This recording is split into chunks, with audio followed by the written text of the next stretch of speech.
Сәлеметсіз бе, балалар? Келесі сабағымызды бастайық. Электродинамиканың даму барысында кеңістік пен уақыт жөніндегі түсініктерді қайта қарастыруға тура келді. Ғасырлар бойы өзгермейтін деп есептеліп келген кеңістік пен уақыт жөніндегі классикалық түсініктерге сәйкес қозғалыстың уақыт өтуіне ешбір әсері болмайды. Уақыт абсолют шама деп есептелетін. Ал кез келген дененің сызықтық өлшемдері, дене тыныш тұр ма, әлде қозғалып бара ма, оған тәуелді болмайды. Ұзындық абсолют шама деп есептелген. Ал Эйнштейннің арнайы салыстырмалылық теориясы кеңістік пен уақыт жөніндегі ескі түсініктің орнына келген жаңа ілім. Бүгінгі сабақтың тақырыбымыз салыстырмалылық теориясының эксперименттік негіздері. Бүгінгі сабақта біз релятивистік механика мен динамикамен танысамыз. Сабағымыз келесі жоспар бойынша өтеді.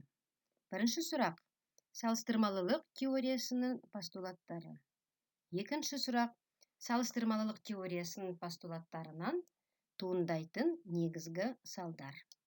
Арнайы салыстырмалылық теорияның негізін қалаушы Альберт Эйнштейн.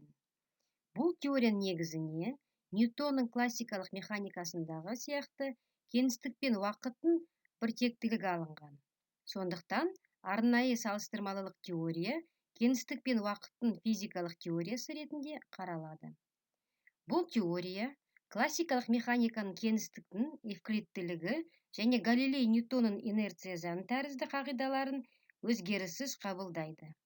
Ал қатты денелердің мөлшері мен уақыт аралықтарының түрлі санақ жүйелерінде өзгеріссіз қалады деген қорытындыларына келсек, бұл жерде Эйнштейн олардың баяу қозғалыстарда зерттеу кезінде пайда болғандығына және сондықтан оларды үлкен жылдамдықтар облысына таратудың заңсыз болып табылатындығына назар аударады. Арнайы салыстырмалылық теориясының негіздерін құрастырушы Альберт Эйнштейн теориялық физиканың негіздерін қалаушылардың бірі болды. 1921 жылы Нобель сыйлығының иегері болды. Атақты ойшыл және қоғам қайраткері. Әлемнің алдындағы қатарлы 20-ға жуық университеттерінің құрметті профессоры. КСРО ғылым академиясының шетелдік құрметті мүшесі. Эйнштейннің бастапқы еңбегі салыстырмалылық теориясы. Бұдан бөлек 300-ден астам ғылыми еңбектердің тарих, ғылымдар философиясы және публицистика саласындағы 150-дей кітап, мақалалардың авторы ретінде де танымал.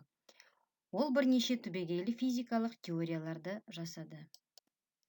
Осы уақытқа дейін сендер Ньютонның классикалық механикасымен таныс болғансыңдар. Ал Эйнштейннің салыстырмалық теориясына негізделген релятивистік механика пайда болды. Классикалық механика дегеніміз Ньютон заңдары мен Галилейдің салыстырмалылық принципіне негізделетін механиканың бөлімі. Осы себептен кей кезде классикалық механиканы Ньютонның механикасы деп айтады. Ал релятивистік механика жылдамдығы жарық жылдамдығына шамалас денелердің қозғалысын сипаттайтын механика. Дененің жарық жылдамдығынан кіші жылдамдықта қозғалуын классикалық механика зерттейді. Жарықтың жылдамдығы 300 000 км/секундына екенін еске сала кетейік. Арнайы салыстырмалылық теорияның қағидалары ретінде 1905 жылы Эйнштейн тұжырымдаған екі постулат алынады. Біз білеміз, постулат дегеніміз дәлелдеуді қажет етпейтін қағида. Қандай да болсын теорияға негіз болатын алғы шарт. Кейде аксиоманы және формальды жүйе алу ережесін де постулат деп айтады. Эйнштейн теориясының бірінші постулатын қарастырайық. Салыстырмалы принцип. Табиғаттағы кез келген физикалық құбылыс барлық инерциялық жүйеде бірдей өтеді. Галилейдің салыстырмалылық принципі кез келген физикалық процестерге жалпылау болып табылады. Барлық физикалық құбылыстар барлық инерциялық санақ жүйелерінде бірдей өтеді. Табиғаттың барлық заңдары және оларды сипаттайтын теңдеулер инвариантты болады. Яғни, олар бір инерциалдық санақ жүйесінен екіншіге өткен кезде өзгеріссіз қалады. Басқаша айтқанда, барлық инерциалдық санақ жүйелері өзгелерінің физикалық қасиеттері бойынша эквивалентті, бір-бірінен ажыратылмайды деген сөз ол. Тәжірибенің көмегімен олардың біреуін қалғандарының ішінен бөліп қарауға болмайды деген ұғым. Салыстырмалы теорияның екінші постулаты. Жылдамдықтың инварианттық принципі. Бос кеңістіктегі жарық жылдамдығы жарық көзі мен жарық қабылдағыштың қозғалысына тәуелсіз тұрақты шама. Жарық жылдамдығы вакуумде жарық көзінің қозғалысына тәуелсіз және барлық бағыттарда да бірдей болады деген тоқтам болып табылады.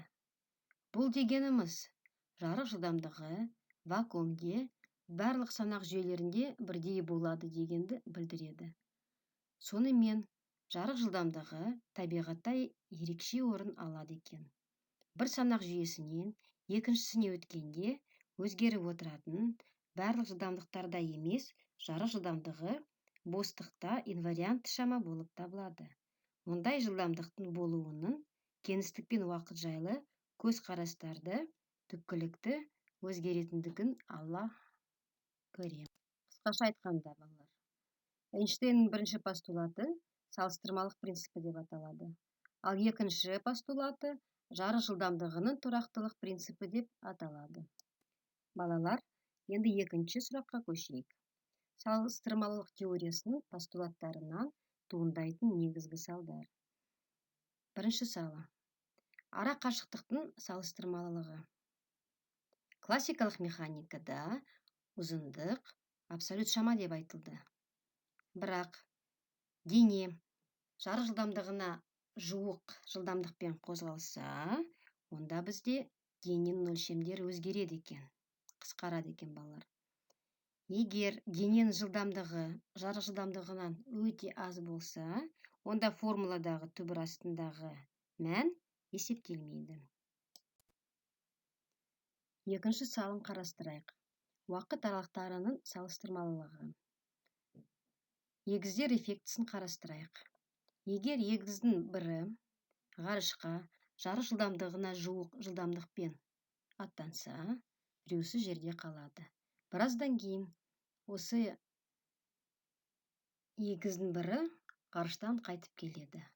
Бірақ та жерде қалған егіз сынары картип кетеді екен. Ол неліктен? Егер дене жарық жылдамдығына жуық жылдамдықпен қозғалса, онда уақыт баяулайды екен. Релятивистік динамикаға қысқаша тоқталып кетейік. Егер дене жарық жылдамдығына жуық жылдамдықпен қозғалса, онда оның массасы өседі екен. Импульсы да өседі екен. Егер дене жарық жылдамдығына жуық жылдамдықпен қозғалса, оның энергиясы да артады екен. Эйнштейннің арнайы салыстырмалылық теориясынан шығатын қорытындылар. Еске сала кетейік, осы теорияда денелердің жылдамдығы жарық жылдамдығына жуық жылдамдықпен қозғалады. Бірінші салы. Бойлық өлшемдерінің қысқаруы, уақыттың тежелуі, жарық жылдамдығынан үлкен жылдамдықтың болмауы және массасының ұлғаюы. Біздің сабақты қорытындылай келе, мынандай сөздерді айтуға болады. 20 ғасырдың басында белгілі болған тәжірибелік және теориялық материалдарды терең талдау Эйнштейндік классикалық физиканың негізгі қағидаларын, оның ішінде ең алдымен кеңістік пен уақыттың қасиеттері жайлы көзқарастарды қайта қарауға әкеп тіреді.